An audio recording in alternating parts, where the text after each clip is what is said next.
हाँ जी, तो स्टार्ट करते हैं आज सप्लाई चेन मैनेजमेंट। देखो इसमें जो टॉपिक्स हैं सप्लाई चेन मैनेजमेंट के बारे में समझेंगे। इसके साथ साथ एक थ्योरी होती है, theory of constraint. Theory of constraint, इसके साथ हम पढ़ेंगे बोटलनेक एक्टिविटी।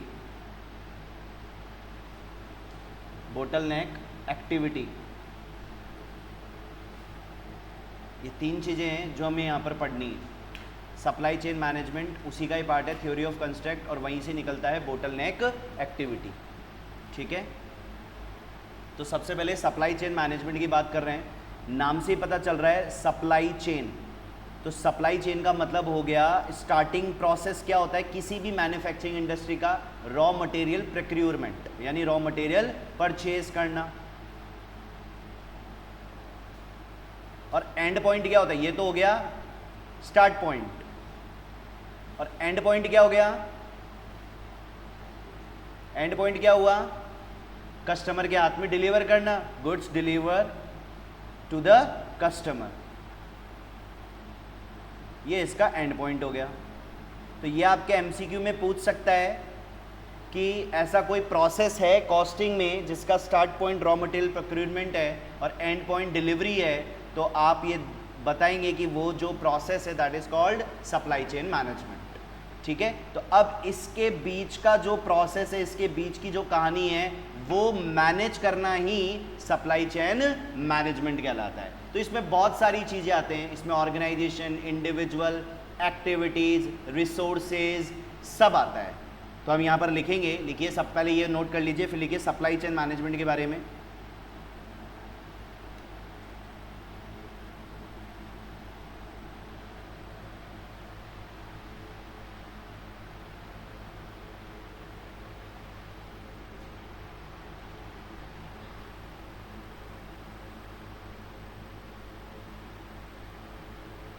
किसको हवा दे रहा है वो?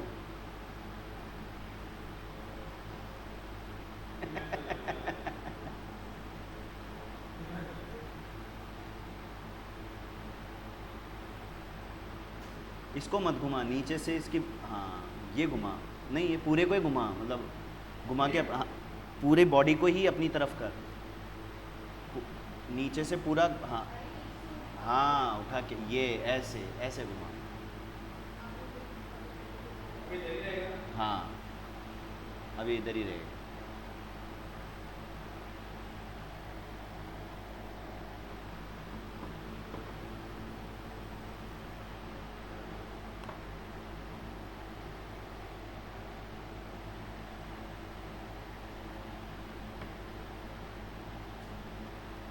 इसके बीच में मैं यहाँ पर भी लिख देता हूँ, थोड़ा सा ध्यान भी रहेगा। इसके बीच में क्या क्या हो सकता है जिसे हमें मैनेज करना है, सोचो। ऑर्गेनाइजेशन,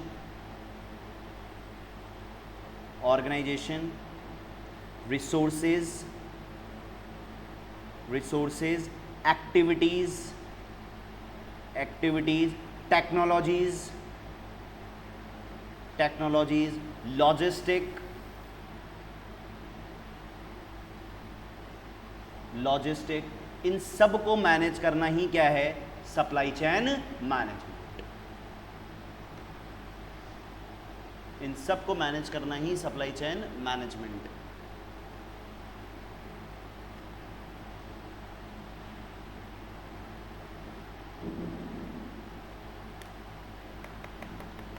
तो इसमें लिखें a supply chain management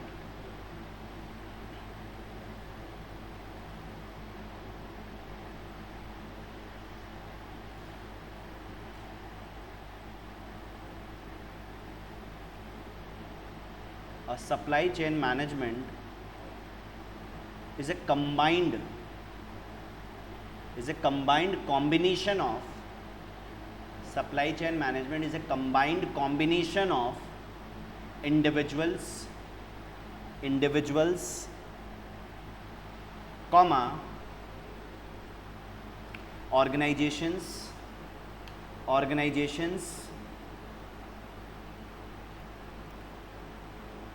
resources, activities, activities, technologies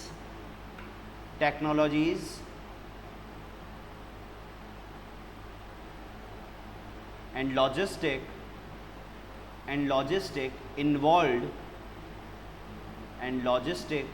involved in the manufacture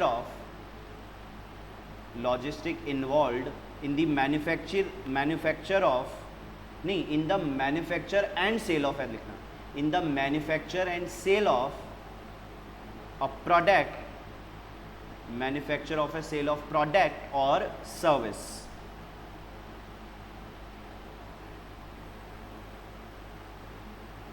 इन सब का क्या हो गया, ये कॉम्बिनेशन हो गया. ट्रांसपोर्टेशन, बिल्कुल लिख लो कॉम्बा करके, transportation.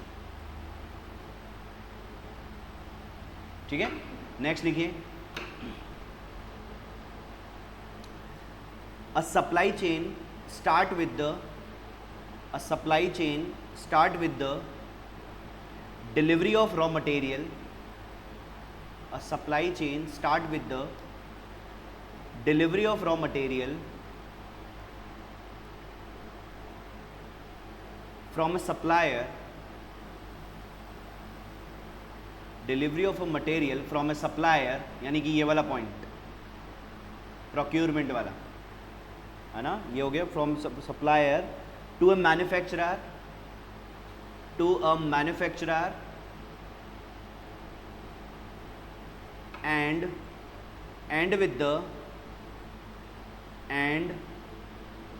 and with the delivery of finished goods, and with the delivery of finished goods or service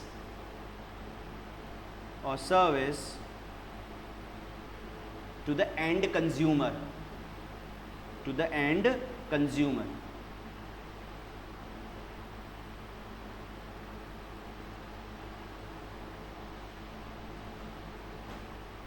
ठीक है. अब इसी सप्लाई चेन मैनेजमेंट में थ्योरी ऑफ कंस्ट्रेंट आता है, जो कि बहुत इंपॉर्टेंट है. अब ये थ्योरी ऑफ कंस्ट्रेंट क्या होता है, ध्यान से समझना. ये कई बार आ भी सकता है और आता भी है. जैसे कि एक फैक्ट्री है, इस फैक्ट्री में 4 मशीन्स लगी हुई हैं. मशीन 1, मशीन 2, मशीन 3 और मशीन 4.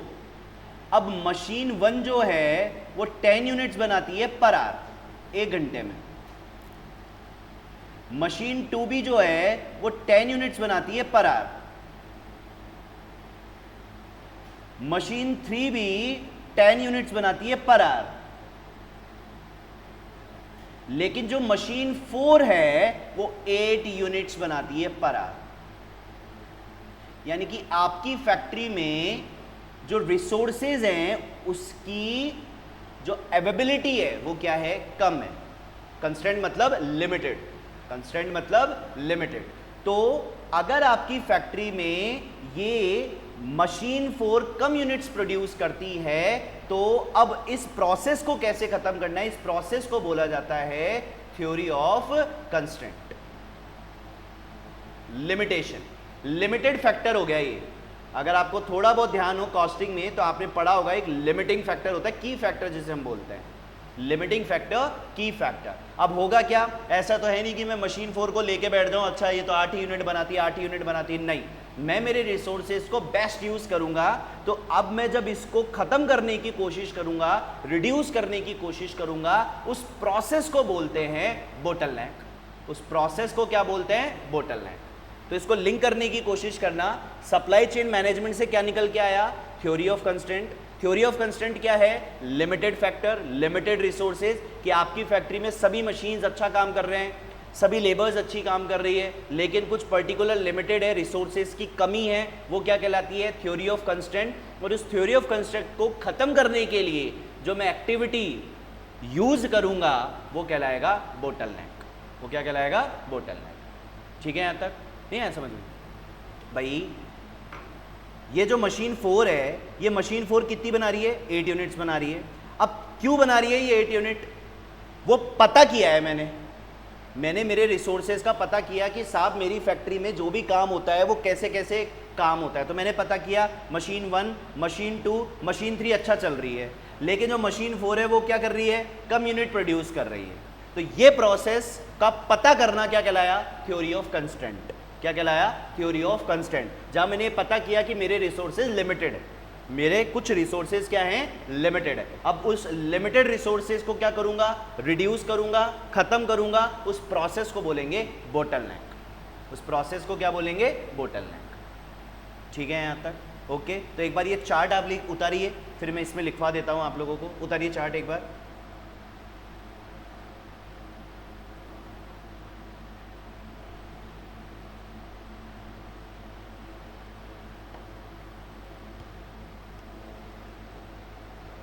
अच्छा, इसमें एक थ्रोपुट अकाउंटिंग भी है, वो भी लिख लेना, प्लस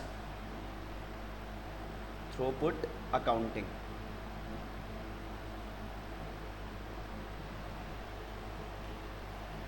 इसी में ही है सब।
लिखो इसमें, इसके नीचे, theory of constraint is a methodology. Theory, methodology, methodology for identifying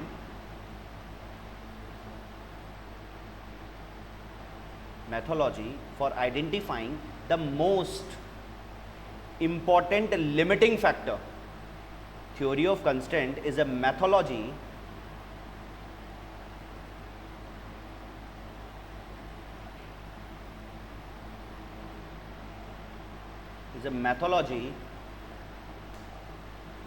for identifying the most important key factor that stands in the way of achieving a goal, that stand to achieving a goal, लिख लो आप, that stand in a way to achieving a goal.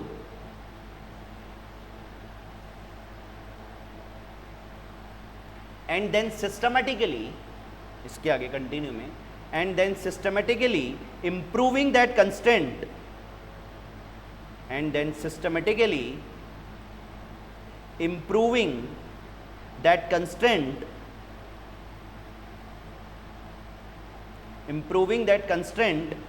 until it is no longer the limiting factor, until it is no longer the limiting factor.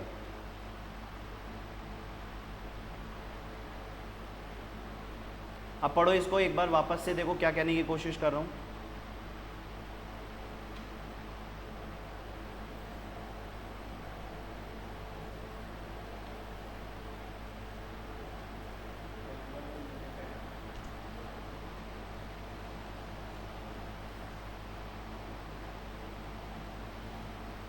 क्या identify किया है मैंने, the most important limiting factor, limiting की factor, limited resources limited है, उसको identify कर लिया है मैंने।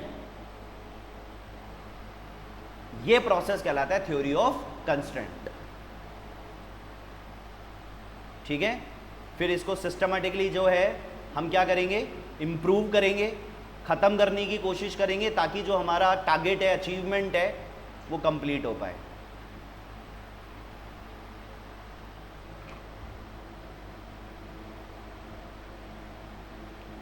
एक एग्जाम्पल से समझते हैं बोटलनेक एक्टिविटी और थ्योरी ऑफ कंस्ट्रेंट एक साथ।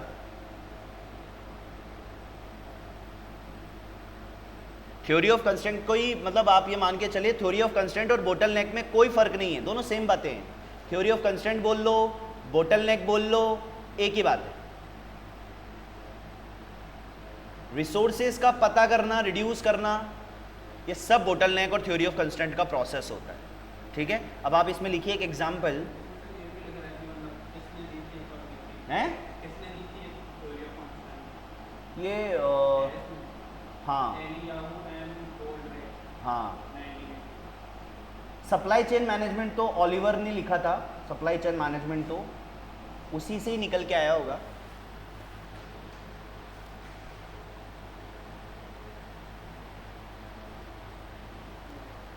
इसमें नहीं लिखा होगा क्या, ओलिवर ने लिखा था, लिख लो supply chain management, supply chain management introduced by Oliver and Webber. Supply chain management introduced by Oliver and Webber, Oliver and Webber, WEBBER, weber.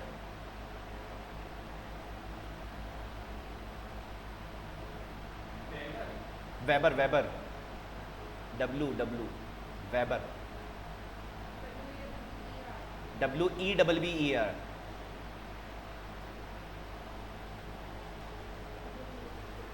हाँ हाँ बड़े। और ये आपको बताइए कॉस्टिंग जो है ये सब बाहर के लोगों का ही तो है निकाला हुआ। आपको कभी भी इंडियन नेम दिखा क्या कॉस्टिंग में? हो ही नहीं सकता। ये सारे कॉस्टिंग मैथोलॉजीज, कॉस्टिंग प्रोसेस, ये सब उन लोगों की दी हुई देन है।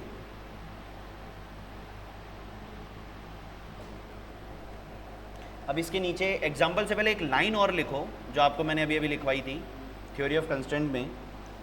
बोटलनेक इज अ रिसोर्स, लिखो bottleneck is a resource, bottleneck is a resource whose availability is minimum, whose availability is minimum. Bottleneck is a resource whose availability is minimum in comparison to requirement, in comparison to requirement among all resources, in comparison to requirement among all resources। इस line को इस example से समझो। कोई company है ABC limited, ये 3 product बनाती है,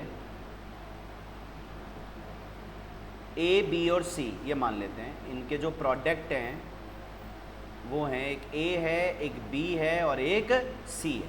और ये जो तीनों प्रोडक्ट बनाते हैं ये बनाते हैं 3 अलग अलग मशीन से, एक P, एक Q और एक R। एक P है, एक Q है और एक R है। ठीक है, इन मशीन से ये क्या बनाते हैं, प्रोडक्ट बनाते हैं। अब आपको क्या दे रखी है, आपको रिक्वायरमेंट और अवेलेबिलिटी दोनों दे रखी है कि मेरे को जो प्रोडक्ट है ABC जो मैं PQR से बनाऊंगा उनकी रिक्वायरमेंट क्या है, मतलब रिक्वायरमेंट मतलब डिमांड, रिक्वायरमेंट मतलब डिमांड क्या है और मैं बना कितनी सकता हूं, अवेलेबिलिटी क्या है। यहां से मैं बोटलनेक निकालूंगा। तो मान लेता हूं जो P की रिक्वायरमेंट है वो क्या है, 600 आवर्स है कि 600 घंटे काम करनी चाहिए, डिमांड है 600 घंटे की। लेकिन मेरे पास अवेलेबिलिटी जो है वो 300 आवर्स की है। आप समझना, थोड़ा सा उल्टा करने की कोशिश कर रहा हूं। मैं इस बार तीनों मशीन में ही लिमिटिंग फैक्टर डाल रहा हूं। यहां तो आपको साफ पता चल रहा है लिमिटिंग फैक्टर, यही तो लिमिटिंग फैक्टर है, साफ ही दिख रहा है ये तो,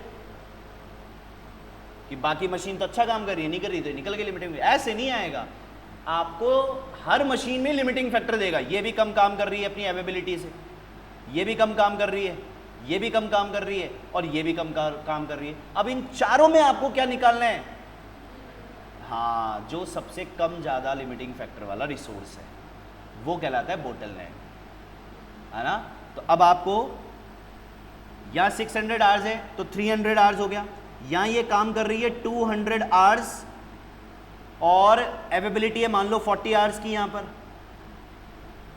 आर की रिक्वायरमेंट है 400 आवर्स, डिमांड है कि 400 घंटे काम कर, लेकिन इसकी अवेलेबिलिटी जो मेरे पास अवेलेबल है वो 100 घंटे की है, वो 100 घंटे की। अब आप देख रहे हो क्या क्या देख रहे हो? तीनों हाँ, डिमांड जो है वो ज़्यादा है और सप्लाई जो है वो कम है, ऐसे समझ लो आप इकोनॉमिक्स की भाषा में। तो सप्लाई तो मैं कम कर पा रहा हूं, डिमांड मेरे पास ज़्यादा है, और देखो तीनों में ही है। अगर सपोज मैं उल्टा कर देता, 300 इधर कर देता, 600 इधर कर देता, 40 इधर कर देता, 200 इधर कर देता और इसको ऐसे के ऐसे रहने देता, तो ये तो साफ ही पता चल रहा है आर है, यही मेरी बोटलनेक है, ये मेरा थ्योरी ऑफ कंस्टेंट है। लेकिन क्वेश्चन ऐसे नहीं आएगा। क्वेश्चन कैसे आएगा? तीनों लिमिटिंग फैक्टर में से बाहर निकालना है बोटलनेक, तीनों में से। अरे तो जरूरी थोड़ी है हर बार क्यों का क्या आंसर है, ये थोड़ा सा टफ भी तो बनाएगा ना क्वेश्चन, इतना इजी थोड़ी आता है। मशीन क्यों है ना, लेकिन आपने जैसे निकाला है ना वैसे निकलेगा नहीं। वो दिख गया, मुझे पता है, क्योंकि सर वो वहां पे देखो अवेलेबिलिटी बहुत कम है, ऐसे ही देखा ना आपने। ऐसे नहीं देखेंगे, ऐसे देखेंगे नहीं, यहाँ पे theory of throughput accounting ratio निकलेगा। यहाँ क्या निकलेगा? Throughput accounting ratio. अब इस थ्रूपुट अकाउंटिंग रेशियो के बेसिस पे करूंगा मैं, और थ्रूपुट अकाउंटिंग रेशियो का फॉर्मूला है रिक्वायरमेंट आपकी क्या है, इसमें डिवाइड कर दूंगा किसका? अवेलेबिलिटी का।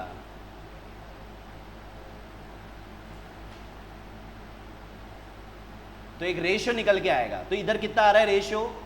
2:1। इधर कितना आ रहा है? 5:1। और इसका कितना आ रहा है? 4:1। दिख तो रहा है ये जो सबसे ज्यादा। भाई इसका मतलब क्या हुआ? अवेलेबिलिटी 1 की है, यूनिट 5 बनानी है, इसका मतलब ये है।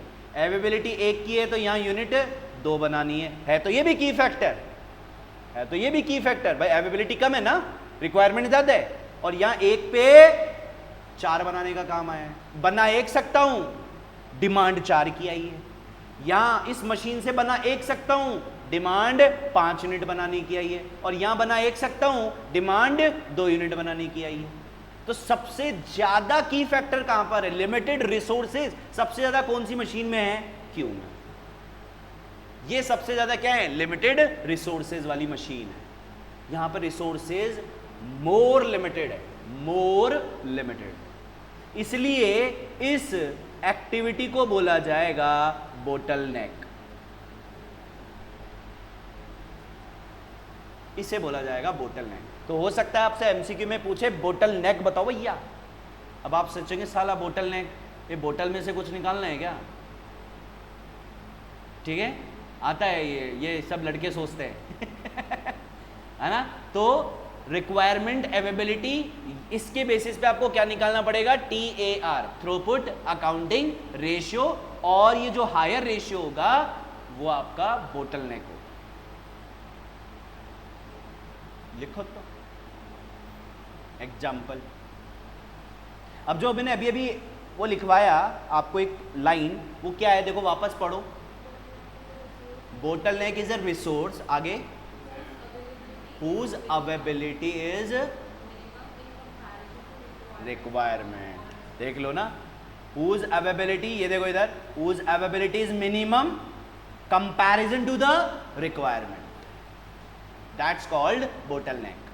तो यहां तीनों लिमिटेड है, तो आप सोचोगे यार सर यहां तो तीनों ही बोटलनेक है। नहीं, जो मोर लिमिटेड रिसोर्सेज वाली है वो बाहर निकालनी।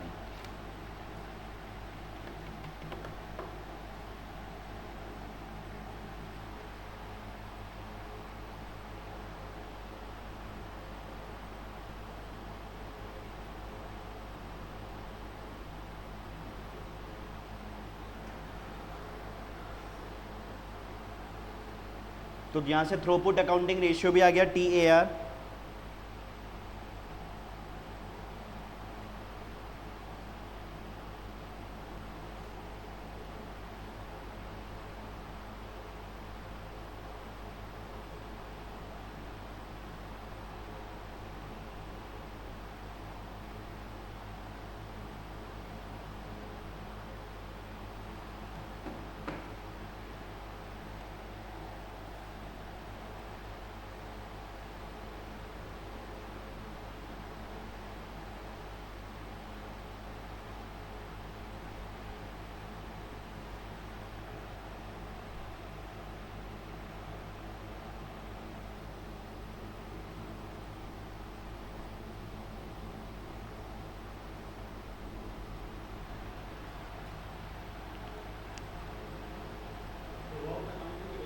थ्रो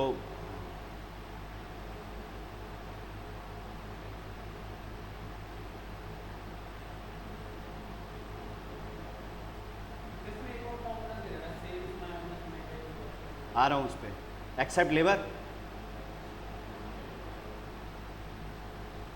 थ्रूपुट कंट्रीब्यूशन होता है एक, वो निकालते हैं। हाँ, थ्रूपुट कंट्रीब्यूशन होता है, उसका फॉर्मूला अभी लिखवा रहा हूँ।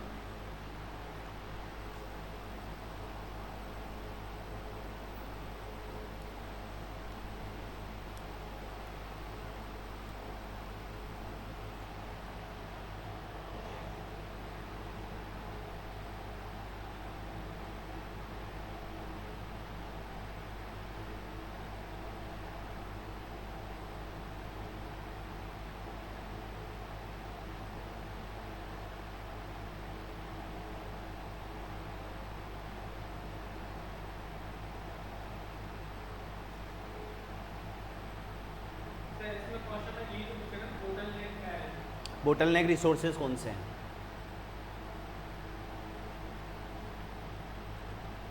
इसमें एक फॉर्मूला और होता है थ्रूपुट कंट्रीब्यूशन का। थ्रूपुट कंट्रीब्यूशन से पहले मेरे को नॉर्मल कंट्रीब्यूशन का क्या फॉर्मूला होता है ये आपको पता ही है, सेल्स माइनस वेरिएबल कॉस्ट।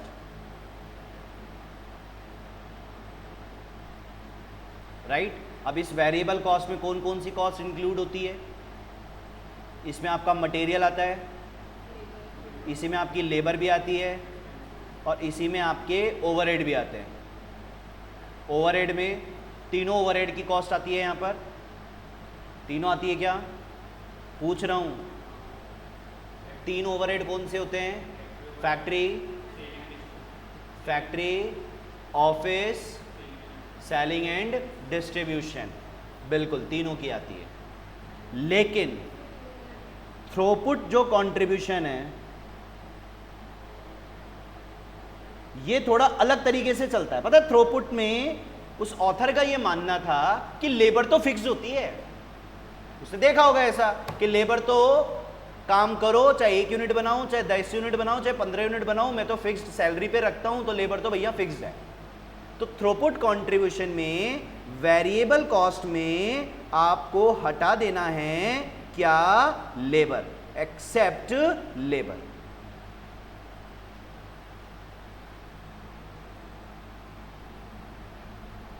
ये ध्यान रखना पड़ेगा। नॉर्मल कंट्रीब्यूशन में तो कोई दिक्कत नहीं है, लेकिन थ्रूपुट कंट्रीब्यूशन में आपको लेबर को क्या करना होगा? साइड में करना होगा, क्योंकि थ्रूपुट कंट्रीब्यूशन में जो ये थ्योरी ऑफ कंस्ट्रेंट वाला जो ऑथर है उसका ये मानना था कि लेबर क्या होती है? हमेशा फिक्स्ड होती है, ऑलवेज। ये थोड़ा सा ध्यान रखना, क्योंकि आपका काम यहां खत्म नहीं हुआ है कि भैया बोटलनेक निकाल लिया। अरे बनाओगे भी तो सही, तो किस मशीन से पहले बनाओगे,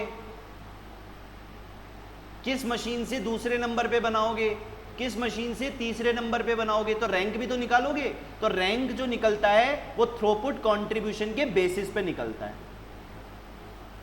ये ध्यान रखना है आपको। रैंक किस बेसिस पे निकलती है? थ्रूपुट कंट्रीब्यूशन के बेसिस पे।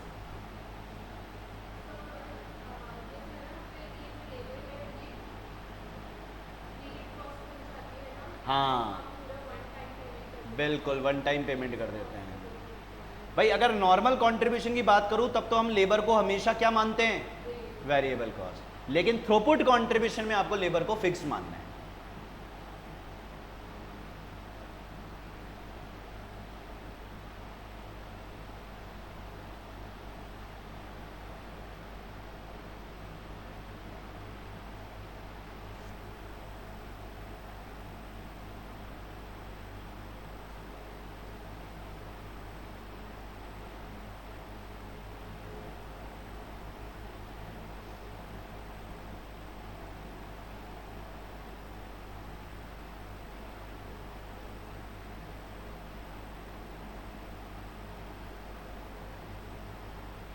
अब एक बार पढ़ लीजिए मॉड्यूल से, फिर ओवरहेड स्टार्ट करते हैं।